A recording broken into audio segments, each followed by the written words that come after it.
स्त्री या लड़की सिर्फ शारीरिक जरूरत नहीं है, उसके प्रेम में पड़ना अभिशाप भी नहीं है। स्त्री या लड़की एक आत्मीय उपस्थिति है, एक ऐसी जरूरत है जिससे व्यक्ति को मानसिक संबल मिलता है। हवा में खुशबू, स्पर्श में सनसनी, हंसी में झरने की खिलखिलाहट, बातों में गीतों सी सरगम, यह सब एक लड़की के कारण ही व्यक्ति को अनुभव होता है। कितनी अजीब बात है कि फिर भी स्त्री पुरुष के प्रेम में हजार तरह की बाधाएं हैं। प्रेम करना धरती पर सबसे कठिन काम है।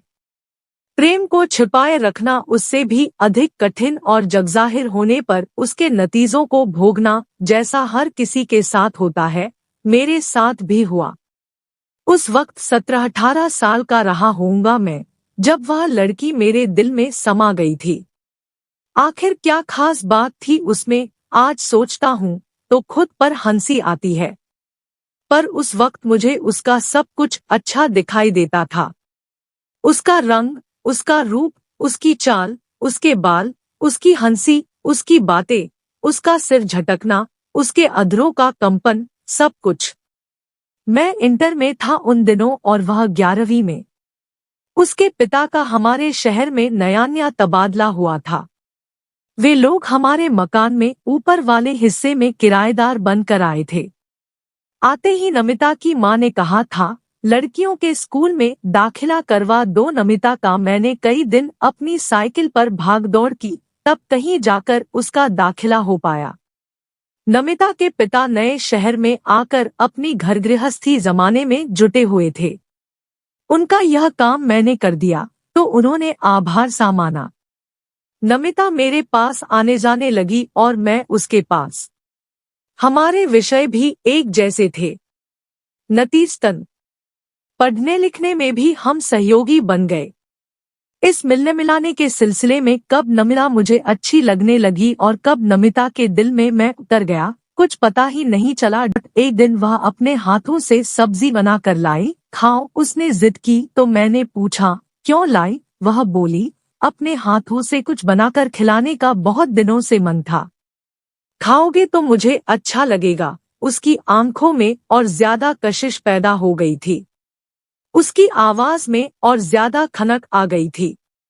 उसकी चितवन में कुछ खास बदलाव दिखा, जिसे सिर्फ मैं अपने भीतर महसूस कर रहा, और फिर न जाने कैसे उस दिन कह गया था, क्या बीवी बनकर भी इतने ही प्यार से खिलाया करोगी? नमिता शर्म से एकदम लाल पड़ गई। छी, गंदी बात नहीं करते।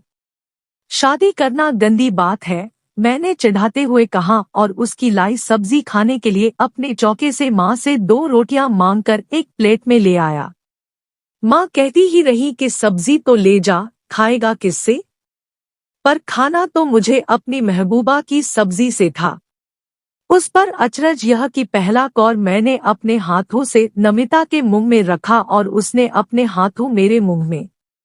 पता नहीं सब्जी में स्वाद था या नमिता की उंगलियों में या उस वातावरण में। उतनी स्वादिष्ट सब्जी जीवन में फिर कभी मुझे खाने को नहीं मिली। वह स्वाद, वह छुअन और वह चितवन जो उस सब्जी में घुल मिल गई थी, शायद वह कहीं नहीं मिल सकती थी। मम्मी पापा ने शादी की है और दोनों लड़ते रहते हैं। नमिता ने कहा, अगर गंदी बात न होती तो वे लड़ते क्यों? तुम शायद ठीक कहती हो, मेरे मम्मी पापा भी अक्सर किसी न किसी बात पर उलझे ही रहते हैं। और तो और माँ खाना तक नहीं बनाती, बस मारे गुस्से के मुंह ढककर बिस्तर पर पड़ जाती है और हम ठंडे पड़े चौके चूल्हे को देखते रहते हैं। मैं भी अक्सर सोचता हूँ कि आदमी औरत जब एक दूसरे के साथ निभा नहीं सकते, शांति से रह नहीं सकते, तो फिर शादी क्यों करते हैं? औरत अलग रहे और आदमी अलग, दोनों कमाएं और दोनों अलग अलग खाएं। शायद दोनों को एक दूसरे की जरूरत पड़ती है। गालों पर गुलाल सा बिखर गया था नमिता के, नजरें झुक गई थी। रोटी का कौर मेरे साथ चुभला जरूर रही थी, पर मेरी तरफ देख नहीं रही थी। कैसी जरूरत? मेरे सवाल में जो शैतानी छिपी थी उसे वह समझ गई थी। आंखें नचाकर बोली, एक्टिंग तो ऐसे करते हो जैसे बिल्कुल अनाड़ी हो, कुछ जानते ही नहीं। फिर एक दिन उसने कहा था, मम्मी पापा दिन में तो खूब लड़ते हैं, पर रात को पता नहीं उनकी नाराजगी और लड़ाइयाँ कहाँ चली जाती है। ऐसा तो मेरे मम्मी पापा भी करते हैं, लड़कर बहुत दिनों तक अलग नहीं रहते। रात को दोनों में सुलह हो जाती है। मैंने फिर थोड़े शरारती मूड में कहा, शायद इसे ही तुम जरूरत कह रही हो। मुझे ऐसी जरूरत नहीं पड़ेगी। देखूंगा। एक दिन मैं बेहद उदास सा नमिता की माँ के पास जा बैठा। नमिता मेरे लिए खाना परोस लाई। आज तुम यहीं खा लो, उनके स्वर में ममत्व और लाड था। नमिता अपना खाना खुद परोस लाई। आज तुम्हारे मम्मी पापा में दिन में बहुत लड़ाई हुई। मैं उसी तरह उदास बना रहा, कुछ बोला नहीं, आंखों में आंसू लरसते रहे। नमिता की माँ मेरे बालों में हाथ फिराती रही और बोली, सब ठीक हो जाएगा, पिता कहीं चले गए हैं, तुम जरा माँ का ख्याल रखना। कंठ अवरुद्ध था, अब तक उन्हीं के पास बैठा था, अकेले नहीं छोड़ा। डर लगा कहीं कुछ करकरा न ले। औरत और धरती को बहुत कुछ बर्दाश्त करना पड़ता है बेटे।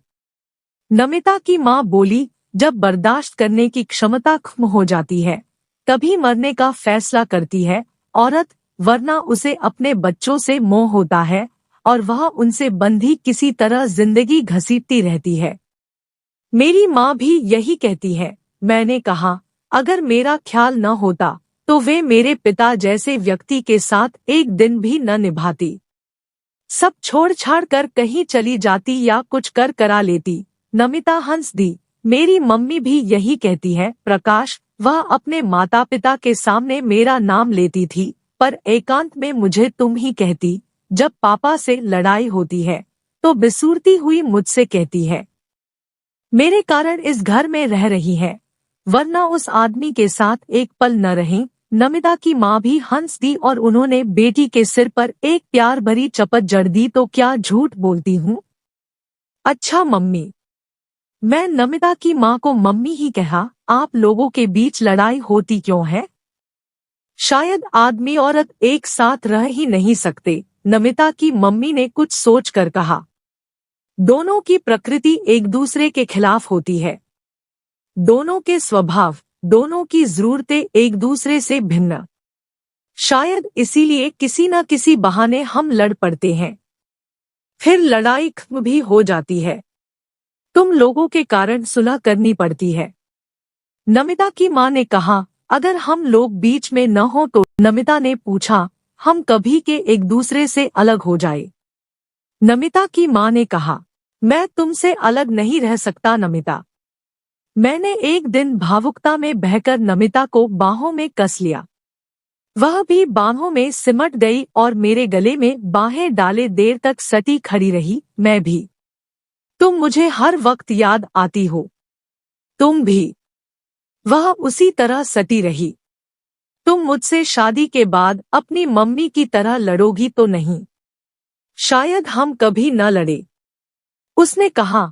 और अगर लड़े तो? मैंने शंका प्रकट की। लड़ाई क्यों होगी? उसने पूछा। हमारे मम्मी पापा किस बात पर लड़ते हैं? किसी भी बात पर। कोई बात नहीं होती फिर भी लड़ पड़ते हैं। उनकी बेवजह लड़ाई कभी समझ में नहीं आती। कहीं हम लोग भी बेवजह ही एक दूसरे से न लड़ने लगे? नहीं, शायद हम न लड़े, उसने अनिश्चितता से कहा। और अगर लड़े तो? मैंने पूछा। अगर लड़ाई की संभावना हो तो हम शादी ही क्यों करें? जीवन भर प्रेमी प्रेमिका ही क्यों न रहें? उसने सुझाव दिया। प्रेमी प्रेमिका कैसे रह सकते हैं? एक दिन तुम्हारी किसी और से शादी हो जाएगी और मेरी किसी और से, फिर हम फिर भी एक दूसरे को प्रेम कर सकते हैं। वह मुस्कुराई। तुम्हारा पति अपनी बीवी की बेवफाई बर्दाश्त नहीं कर पाएगा और तुम्हें रुई की तरह धुन डालेगा। तुम्हारी बीवी भी पति की बेवफाई बर्दाश्त नहीं कर पाएगी और तुम्हारा व अपना जीना हराम कर देगी। हो सकता है हम अपने पति या पत्नी से उसी तरह लड़ने लगे जैसे हमारे माता पिता लड़ते हैं। और फिर हम भी अपने बच्चों के कारण एक दूसरे को बर्दाश्त करें, झेलें और झेलते हुए जिए, तब जिंदगी कितनी बेस्वाद और कर्कश होगी, कितनी कलहपूर्ण। कहीं हमारे माता पिता की लड़ाई का भी यही कारण न हो। मैंने शंका प्रकट की तो नमिता भी कुछ सोचने लगी। आज यह अचानक मेरे हाथ लग गई। नमिता ने एक डायरी मेरे सामने रखी। पापा की है। इन 2-4 पृष्ठों को पढ़कर देखो। पापा अपनी उम्र में किसी लड़की को कितना चाहते थे। जिन पृष्ठों के कोने नमिता ने मोड़ रखे थे, उन्हें पढ़ा तो चकित रह गया। नमिता के पिता ऊपर से रूखे सूखे दिखाई देने वाले व्यक्ति भीतर से कितने कोमल, कितने कल्पनाशील और कितने भावुक किस्म के जीव थे। पढ़कर आश्चर्य हुआ। कोई सरिता नामक लड़की उनकी जिंदगी में आई थी। एक दिन मेरे हाथ मम्मी की लिखी एक कॉपी लग गई।